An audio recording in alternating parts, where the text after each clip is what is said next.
हाँ तो भाई समाज जया किशोर की प्रोग्राम की जगह अभी तो जया किशोर जी आए नहीं है।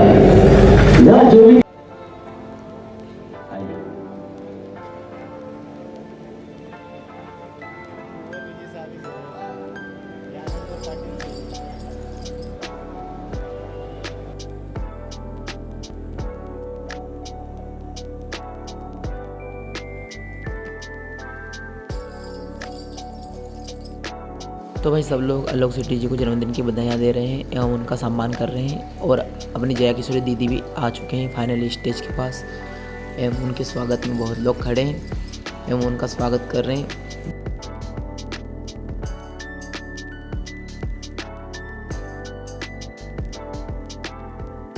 तो भाई थोड़ा बहुत आ जाते हैं अपन भी लोग में, नहीं थोड़े बहुत स्मार्ट तो हम भी। अरे यार ये लुबेस फेस के सामने हाथ कैसे कर रहा है। चलो सुनते हैं प्रिय प्रिय वचन क्या बोलते हैं दीदी। मैं नहीं दिखूंगी वरना किसी को। आध्यात्मिक बनने के लिए धन छोड़ना पड़ता है तो तुम आध्यात्मिक नहीं बन सकते। तो मैं देश के बेहतरीन स्थान commissioner, IAS, IPS, CEO, managers, leaders, politicians इनको ये कह दूं कि तुम आध्यात्मिक मत बनो तो देश तो बर्बाद हो जाएगा। तो हम क्या कर सकते हैं? हम आध्यात्मिकता का सही अर्थ समझ सकते हैं, क्योंकि जो आध्यात्मिकता पहले थी वो आज नहीं है। इसीलिए पहले जो धन था वो आज, क्योंकि आज लोगों को आध्यात्मिकता का मतलब ही नहीं पता। हम उसको गलत मीनिंग में लेकर जा रहे हैं। किसी आध्यात्मिक व्यक्ति का नाम सुनते ही हमको लगता है कोई साधु संत होगा, कोई वैरागी होगा, छोटी सी कुटिया में रहने वाला होगा, आश्रम में रहने वाला होगा। तो किसने बोल दिया?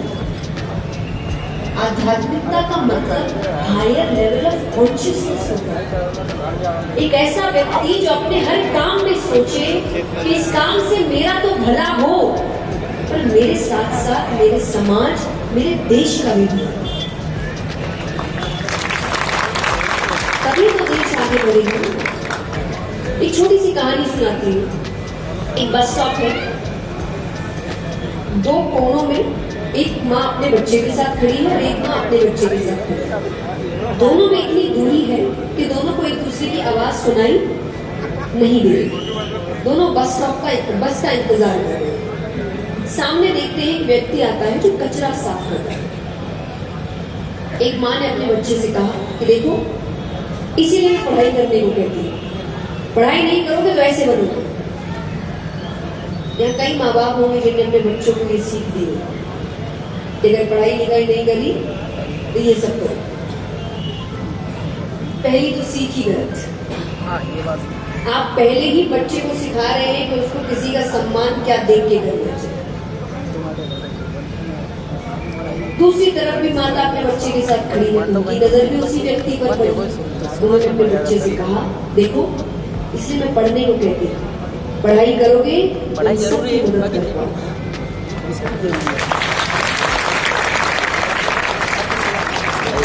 अब असलियत में दोनों माँ अपने बच्चे को सिखा क्या रही है? पढ़ाई। बच्चे को क्या करने देंगे? पढ़ाई। पर बताने का तरीका देखिए। दोनों पढ़े लिख के बड़े व्यक्ति बन सकते हैं, पर एक ऐसा बनेगा जो ये सोचेगा कि सिर्फ मेरा भला हो, बाकी किसी का कुछ भी हो मुझे कोई फर्क नहीं पड़ता। और दूसरा अपनी पढ़ाई से पूरे समाज का भला।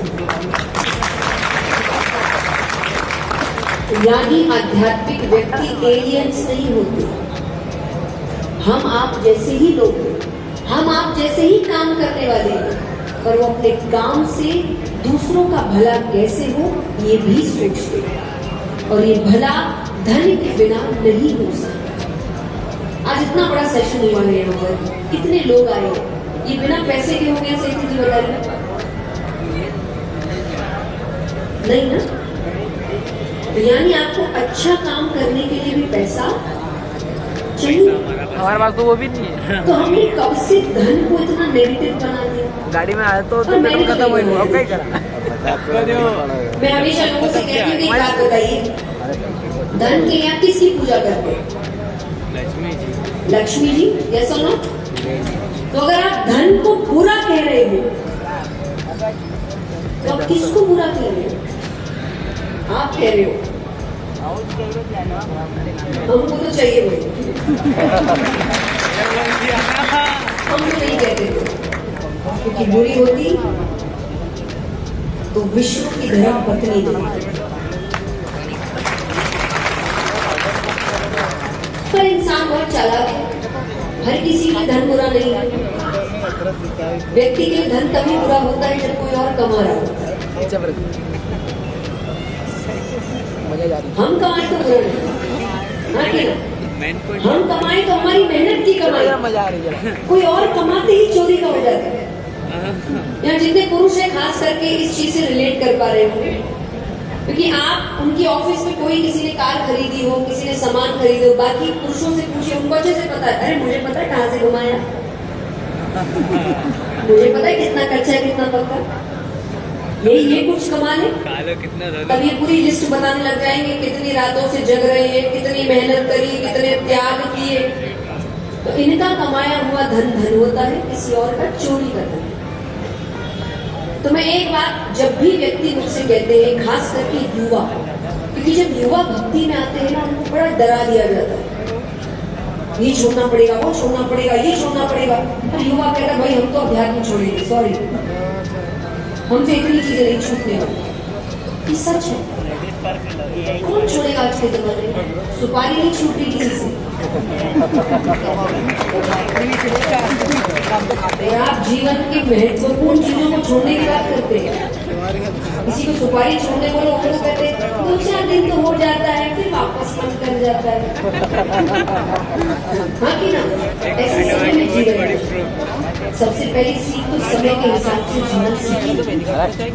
समय बदल रहा है, मनुष्य भी बदल रहा है। जब मनुष्य बदलेगा तो उसके लिए नियम भी बदलने पड़ेंगे। और इसका सबसे सुंदर उदाहरण तो आपके भगवान देते हैं। श्रीमद् भागवत में बताया गया है भगवान के 24 अवतार हैं। कितने अवतार? कितने? क्या जरूरत है 24 अवतार लेने? एक अवतार में से बता नहीं सकते थे? बताइए कि भगवान को पता है समय अनुसार अवतारों को भी बदलना पड़ेगा। इंसान कैसे ना बदलेगा? हम यही पुराने जमाने में जिए जा रहे हैं, हमारे समय में ये होता था, हमारा भी गया वो समय। अब के समय में आप अच्छाई कैसे जीवित रख सकते हैं, इस पर काम करें। वो समय नहीं है क्या बताओ? या जितने बड़े बुजुर्ग व्हाट्सएप यूज करते हैं, हाँ कि ना? आपके समय में व्हाट्सएप था? उबर यूज करते? क्यों फिर अभी क्यों यूज कर रहे हैं? आपके समय में तो उबर नहीं था, पीली टैक्सी में चलिए। हम कर रहे हैं, अपने आप को सुधार रहे हैं, सीख रहे हैं। तो नई चीजें सीखनी पड़ती है।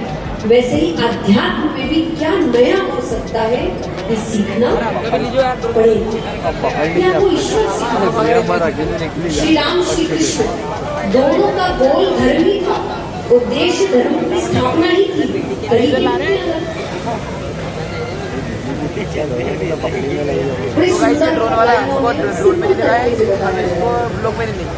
कि श्री राम हमें सिखाते हैं मर्यादा में रहते कैसे। श्री राम का पूरा जीवन ले श्री राम हमें सिखाते हैं मर्यादा